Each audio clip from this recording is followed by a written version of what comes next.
Personally शादी की सभी को देखा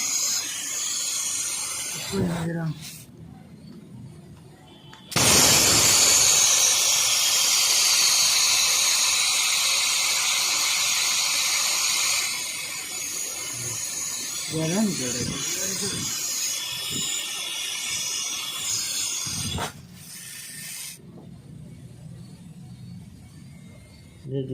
हो गया क्या?